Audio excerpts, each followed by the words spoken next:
The flicker of candlelight danced across the polished mahogany dining table as Lauren Bennett smoothed the crisp white tablecloth for the third time. The warm, inviting aroma of roasted duck and cinnamon-spiced apples filled their suburban New Jersey home. A scent that always reminded her of her husband, David. Tonight was their 20th wedding anniversary. A milestone Lauren had poured her heart into preparing. The table sparkled with silver and crystal. The champagne sat chilling in its bucket. And yet, a quiet unease gnawed at her. Deep down, she sensed David wouldn't be walking through the door. "Mom, should I pop the champagne in the fridge now?" called Noah, her 21-year-old son, his voice carrying from the hallway with a warmth that softened her edges. "Not yet, honey," Lauren replied, forcing a smile into her tone. "Let's wait for Dad." But the words felt hollow, like a promise she no longer believed. Her 17-year-old daughter, Ava, breezed into the kitchen, her dark curls tied loosely in a bun, phone tucked under her arm. "Want me to slice the fruit for the salad?" she asked, her tone bright but edged with teenage impatience. "Please," Lauren said, her smile softening. "Use the good knives, okay? Tonight's special." Ava nodded, oblivious to the storm brewing in her mother's chest. Noah sauntered in, tall and broad-shouldered like his father but with kinder, hazel eyes that seemed to see right through her. "So, what time did Dad say he'd be here again?" he asked, popping a cube of cheddar into his mouth. Lauren playfully swatted his hand. "Don't ruin your appetite," she teased, masking the tightening in her throat. He said 7. The grandfather clock in the corner ticked louder than usual, each second stretching into eternity. By 7:30, the duck was perfectly golden, the table a vision of elegance, and the champagne still sealed. By 8, Lauren had called David 3 times, each unanswered call sinking her deeper into dread. By 9, Ava's foot tapped in rhythm with the clock. Her arms crossed. "Mom, can we just eat without him?" she asked, her voice sharp with frustration. "No," Lauren snapped, too quickly, too firmly. "He's probably stuck at work." The lie tasted bitter, even to her. Noah quietly poured her a glass of champagne and raised his own. "To you, Mom," he said softly, his voice laced with a tenderness that pierced her heart. "To the best woman I know." So they sat, just the 3 of them, picking at cold duck and warm memories, pretending the absence at the head of the table wasn't a gaping wound. By midnight, Ava kissed Lauren's cheek, whispering, "Happy anniversary, Mom." Before slipping upstairs, Noah stayed behind, helping her clear the plates. "It's not the first time he's had a work emergency," he offered, trying to ease her pain. Lauren nodded, but the ache inside her was heavier than silence itself. At nearly 3 a.m., the front door creaked open. Lauren, still in her cream lace dress, makeup smudged beneath her eyes, stirred from a restless doze on the living room sofa. David walked in, his expensive coat draped over his arm, his face devoid of urgency or remorse. "You're still up?" he asked, as if surprised, his tone flat under the dim glow of the standing lamp. "It's our anniversary," Lauren said, standing slowly, her voice steady despite the tremor in her hands. "We waited for you." He brushed past her, heading to the kitchen for a glass of water. The silence between them roared louder than any argument. "We need to talk," he said finally, not meeting her eyes. "I've made a decision." Her heart stopped. His voice was clinical, detached. "I want a separation. I'm done." "Lauren." She stared, the words not fully registering. "Done?" she whispered. "What are you saying?" He continued, his tone flat as if reading a script. "I'm moving out tomorrow. You can keep the house. But I need the savings. The car. And the lake house. I've spent my whole life working for this family. I want to live for myself now." The words hit like a physical blow, her knees buckling slightly, but she forced herself to stand tall. "David, what's happened to you?" she asked, her voice breaking. "Nothing's happened to me," he snapped, his eyes finally meeting hers, cold and unyielding. "It's you. You used to be vibrant, ambitious, full of life. Now you're just a housewife. Always tired, always in that robe." His gaze swept over her with disdain. "You don't even try anymore." Humiliation burned like acid in her veins. She felt tears pressing but refused to let them fall. Who is she? She asked quietly. Her voice trembling but resolute. His fingers drummed on the counter. A nervous tick. She's not the issue, he muttered. How much younger? Lauren pressed. 10 years? 15? 18, he admitted, his eyes locking onto hers with a defiance that cut deeper than his words. Jessica gets me. She supports my goals. She makes me feel alive again. Before Lauren could respond, Noah stormed into the kitchen. His hair tousled, fists clenched in his sweatpants. You're leaving Mom on your anniversary? Are you for real right now? He shouted. Stay out of this, Noah, David barked. You'll understand when you're older. I'm already a man, Noah shot back, standing taller. And if being a man means acting like you, I want no part of it. David's face flushed crimson. He slammed his palm on the counter, knocking over the glass. I've made my decision, he growled. I'll send someone for my things tomorrow. And tell Ava if she wants to stay in that fancy art school, she'd better stop acting like her mother. He turned toward the door. David, Lauren called, her voice cracking. What about your kids? Do you even care what this does to them? They're old enough, he said over his shoulder. Don't make me the villain. Lauren, I'll still pay their tuition. The door slammed shut, the walls trembling. A porcelain figurine, a 10th anniversary gift, toppled from the shelf and shattered on the hardwood floor. Its pieces scattering like their marriage. Too many cracks, too many blows. Ava appeared in the hallway, eyes wide, voice shaking. What's going on? Why was he yelling? Noah pulled her into a hug before Lauren could answer. We'll talk in the morning, he said softly. He's not coming back. Ava's eyes welled up as she looked at her mother. He left us, didn't he? Lauren could only nod, words trapped in her throat. Noah wrapped an arm around her. We'll be okay, Mom, he whispered. Ava joined them, pressing her face into Lauren's shoulder. The three stood together in the dim light, clinging to each other in the wreckage of their home. As something inside Lauren crumbled. But beneath the ruins, a faint spark flickered, not hope. Not yet, just a question. What now? The next morning, the house felt like a stranger's. No coffee brewing, no familiar hum of David's morning routine. Just silence, thick and suffocating, as if the walls themselves had lost their breath. Lauren woke still in her dress.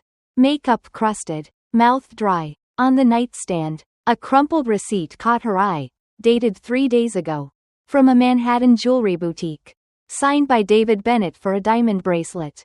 He hadn't just left her, he'd been gone long before last night. In the bathroom mirror, her reflection startled her. Blotchy skin, hollow eyes, matted hair. She wasn't Lauren Bennett, the woman who once dreamed of runways and sketchbooks. She was a ghost. The clink of dishes from the kitchen, where Noah was making breakfast, felt like a distant lullaby. She shuffled toward the hall but collapsed against the wall halfway, her breath coming in sharp, shallow bursts. This wasn't heartbreak, it was annihilation. Days blurred into each other. A watercolor wash of grief. Lauren barely ate, barely moved. Ava crept in with bowls of soup or cups of tea. Her voice soft, almost frightened. Noah took on everything else, dishes, laundry, the oppressive quiet. Their eyes held the fear of children watching their anchor unravel while still standing before them. On the 5th day, the doorbell rang incessantly, a relentless intrusion. Lauren buried her head under a pillow, willing it to stop, but the knocking grew louder, followed by a voice that could cut through steel. Lauren Marie Bennett. If you don't open this door, I'll call the fire department to break it down. It was Rachel, her college best friend, the one who knew her before she became a wife, a mother, a woman who'd shrunk herself to fit someone else's life. Noah let her in. Rachel's designer heels clicked across the hardwood, her presence a whirlwind of purpose. Good God, she gasped, seeing Lauren curled on the couch in the same robe she'd worn for days. Without hesitation, she flung open the curtains, letting sharp autumn light flood the room. Get up, she ordered. You don't get to rot like this. I don't want visitors, Lauren croaked, her voice barely her own. You don't need visitors, Rachel snapped. You need to wake the hell up. She moved like a general, picking up clothes, clearing dishes, wiping counters. Her energy was infuriating, electric. When she finished, she sat beside Lauren and pulled her into a fierce hug. "You're not alone," she whispered as Lauren's tears finally broke free. "But you have to fight. You don't let him win like this." After forcing Lauren to shower and choke down a few spoonfuls of soup, Rachel stood by the window, arms crossed. "I did some digging," she said flatly. "Your husband didn't just fall for some yoga instructor named Jessica. He's been planning this for months. Maybe longer. He set up a shell company in Delaware, siphoned assets from your joint accounts, and transferred the lake house to some guy named Greg Harper, probably Jessica's dad or cousin. He didn't just leave you, Lauren. He tried to erase you." Lauren dropped her spoon, the clatter echoing. "How do you know this?" Rachel shrugged. "I've got friends in real estate and finance. I asked around." Cold dread seeped through Lauren's veins. "What do I do?" "You lawyer up," Rachel said simply. "I've already called someone. We have an appointment in an hour. And after that, I'm taking you out." "I can't go out," Lauren protested. "I look like hell." "Exactly," Rachel cut in. "Let the world see. Because you're not dead. And you're not done. If David thinks he can walk away with everything while you fade into nothing, he has no idea who he married." An hour later, Lauren sat across from Michael Cohen, a wiry, balding lawyer with the sharp eyes of a bloodhound. He pored over the documents Rachel brought, scribbling notes with precision. "It's messy," he said, "but not hopeless. 20 years of marriage, 2 kids? If he thinks he can walk away clean, he's dreaming." "I have nothing left," Lauren whispered. "No savings, no income, no job." "He took it all." Michael leaned forward, his voice steady. "Then we take it back. I'll work on a percentage. But we need evidence." Lauren hesitated, then slid the jewelry receipt and a bank statement across the desk. He studied them closely. "This is a start," he said. "But we need more. Documents, emails, transfers. Bring me everything. Every detail counts." That night, Rachel didn't let Lauren go home. She dragged her to a rooftop restaurant overlooking the Hudson. The food didn't matter, but Rachel insisted. Then, like a cruel twist of fate, Lauren spotted them 2 tables over, David and Jessica. Her laugh was sharp, piercing, the diamond bracelet on her wrist glinting under the lights. The bracelet from the receipt. David looked bolder, thinner, but still smug, as if the world hadn't just imploded. Lauren stood, her chair screeching. David turned, their eyes locking. For the first time in days, grief gave way to fire. She didn't recall leaving the restaurant. One moment she was staring into his startled eyes. The next she was outside, the October wind biting her face. Rachel rushed after her, breathless. "Lauren, I swear I didn't know they'd be there. Let's go somewhere else." "No," Lauren said, her voice steady. "Now I know who's wearing my bracelet and probably sleeping in my bed." They went straight to Michael's office. The evidence, bank statements, property transfers, the damning receipt, wasn't enough. But it was a foothold. Michael filed an emergency petition to freeze their joint accounts before David could siphon more. "It won't be easy," he warned. "He's smart, methodical, but 20 years of marriage still means something in court." As if summoned by fate, Lauren's phone rang that night, an unknown number. She almost didn't answer. "Lauren, it's Jessica," came a hesitant voice. "I need to meet you." They met at a quiet Hoboken cafe, far from Jessica's Upper West Side polish and Lauren's crumbling world. Jessica looked worn, her makeup failing to hide blotchy skin. "I don't know why I'm here," Lauren said, clutching her coffee. "You got what you wanted." Jessica shook her head. "I thought I did, but David lied to me about everything.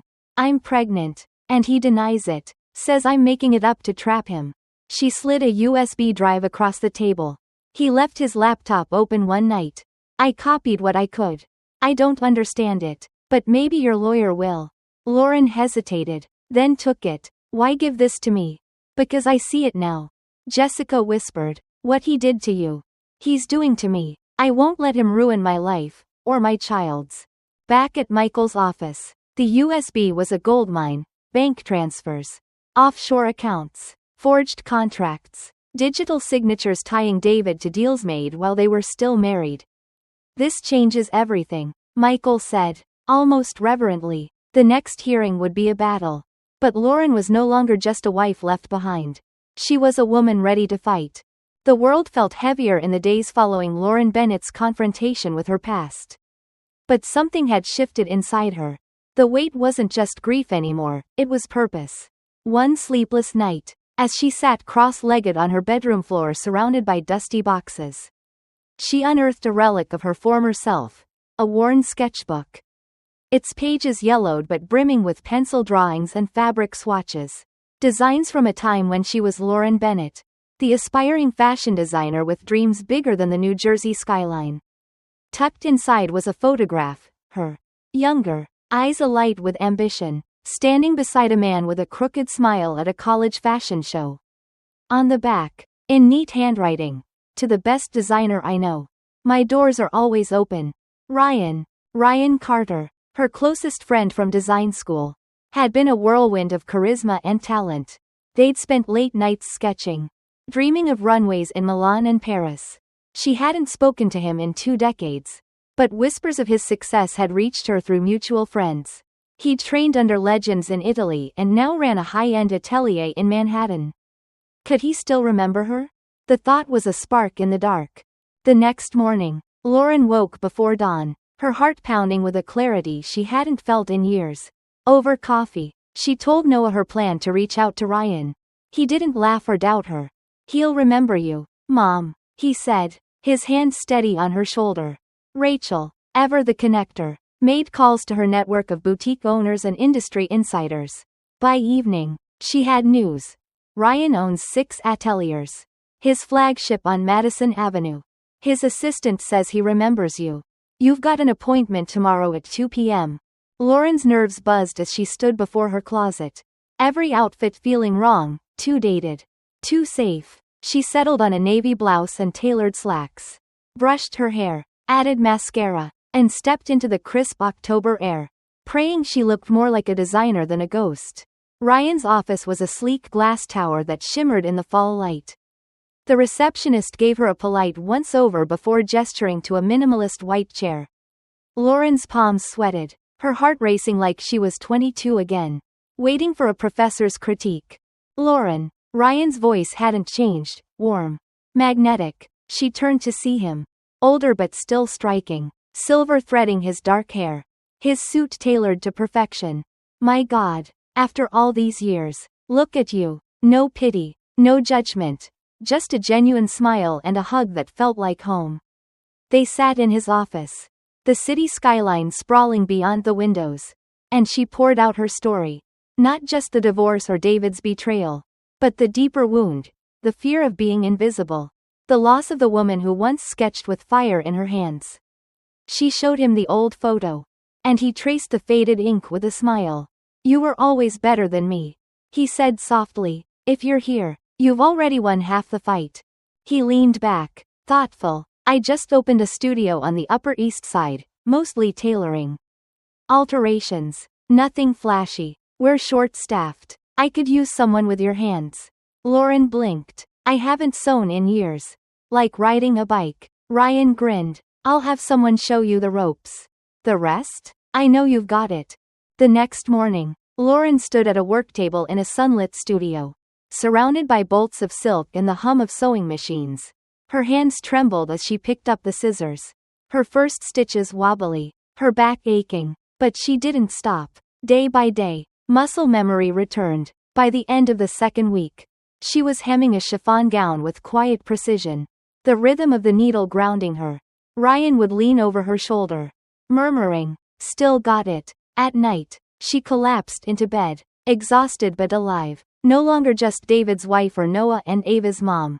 She was Lauren again. One crisp morning, Ryan was barely through the studio door when a senior tailor waved him over, holding a sequined evening gown with urgency. Lauren, pinning a blazer nearby, caught snippets of their conversation, something about a high-profile client tied to the governor's office. She focused on her stitches, now steady and sure, a quiet pride blooming in her chest. Then Ryan approached her table, his tablet in hand. We've got a situation, he said. Our lead designer's out sick. A donor for the governor needs a last-minute alteration for a gala tonight. I need you to take it. Me? Lauren's voice wavered. You've done this 100 times in school. Ryan said, unfazed. And honestly, no one else here can improvise like you. Her hands moved before her mind caught up. She adjusted the bust, reworked the waist seam, and added a subtle asymmetrical hem with leftover silk. It felt instinctive, like humming a song she'd forgotten the words to. When the client arrived for the fitting, she twirled in front of the mirror. Beaming. This is stunning, she said. It's like couture. Where did you learn to sew like this? In another life, Lauren replied softly. Word spread. Clients began requesting her touch. Sometimes without knowing her name. Ryan asked her to take on custom pieces. And soon, her quiet work table became a hub of creativity. The studio hummed, but the legal battle loomed like a storm.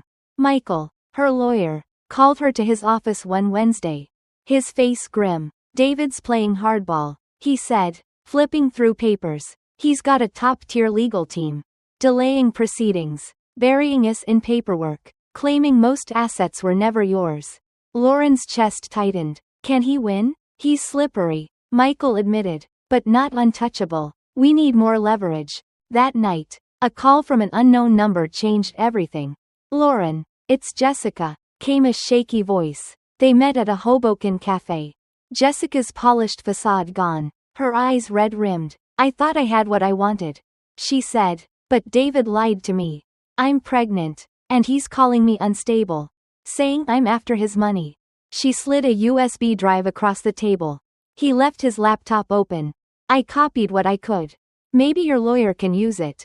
Lauren took it, her heart racing. Why help me? Because he's doing to me what he did to you. Jessica whispered. I won't let him destroy my child's future. Michael's eyes lit up when he saw the USB's contents. Bank transfers. Offshore accounts. Forged contracts. All tying David to schemes executed during their marriage. This is a game changer, he said. The next court hearing was brutal. David arrived in a navy suit, flanked by 3 attorneys, his confidence unshaken, but Michael presented the evidence. And the judge, a stern woman with silver hair, ordered a full audit of David's holdings. David's composure cracked, a twitch betraying his unease. Outside the courtroom, David approached Lauren as she gathered her coat. I never thought you'd fight like this, he murmured, his eyes tired. We could still fix this. No, Lauren said, her voice calm but firm. You made choices, and so have I. She walked away, Ryan waiting outside in his car. Relief washed over her, not victory, but the freedom of no longer losing. Weeks later, Ryan proposed entering a design competition, Emerging Designers of the Year. Emerging? Lauren laughed. I'm resurfacing. But she dove in, sketching a collection called Ashes and Thread. Each piece a chapter of her journey, grief, resilience, rebirth. From structured charcoal dresses symbolizing constraint to flowing, vibrant gowns that breathed freedom. The collection told her story. Ava, with her artist's eye, helped refine colors and details, their bond deepening as they worked side by side. The competition day was electric. Backstage, Lauren's hands shook in her simple black blazer, but Ryan's steady presence grounded her. You okay? He asked. Nervous, she admitted. Good, he said. Means you care. The runway pulsed with camera flashes and murmurs. Noah and Ava sat in the front row, beaming. Then, unexpectedly, Lauren spotted David, alone, his suit ill-fitting, his face hollow. Their eyes met briefly, but she looked away. The music swelled, and the first model stepped out in a tight charcoal dress, its high collar evoking suffocation. Each look loosened, colors blooming, until the final piece, a flowing white gown that shimmered like hope itself. The crowd fell silent, then erupted in applause. Lauren stepped onto the runway, unplanned, her heart demanding she claim this moment. The ovation grew louder, Noah and Ava on their feet, Ryan's proud smile glowing from the wings. Even David stood, a champagne flute in hand, his face unreadable. That was unbelievable, he said later, but Lauren cut him off gently. There's no going back. You helped me become this. But you don't belong here anymore. The divorce finalized soon after. The settlement generous. Half of David's assets. Retroactive spousal support. And freedom from his debts. Lauren didn't just win money, she won herself. With her share, she partnered with Ryan to expand his atelier, earning the title of creative director. They opened Lauren Bennett Atelier, a space alive with light, music, and sketches. Ava interned there, her talent for color and storytelling shining. Her professors praising her innate gift. Noah, newly graduated from Columbia, worked in tech but joined them for Sunday dinners with his fiancée, Mia, who looked at him with a love Lauren once knew. One night, Noah asked, "Will you design Mia's wedding dress?" Something simple but unforgettable. Lauren's eyes welled up as she nodded. The studio buzzed with new collections. New clients. New chances. Rachel dropped by often, stealing biscotti and playfully bossing the interns. "This is how life should feel," she said, lounging in Lauren's office. "Like it's yours." At Noah's wedding, Lauren wore a pale blue dress she'd sewn herself. Ava radiant in emerald green. Mia's gown, silk with hand-stitched lace, drew gasps as she walked down the aisle. David arrived late, alone, offering a quiet nod to Noah. Their eyes met across the garden tent. And he mouthed, "Thank you." Lauren nodded back, letting him go. That night, under the stars, Ryan sat beside her, his coat over her shoulders. "You okay?" he asked. "I'm full," she said, smiling. He grinned. "I was thinking a sequel to Ashes and Thread. You're not done rising." Their eyes met, not as partners or friends, but as two people who'd waited for her to reclaim herself. She didn't look away. Lauren wasn't just a survivor. She was a creator, a mother, a woman who'd stitched a new life from scraps. Her story wasn't about David's betrayal or the ruins he left behind. It was about remembering who she was. The girl who dreamed in fabric. Who sketched with fire. Who built beauty from ashes.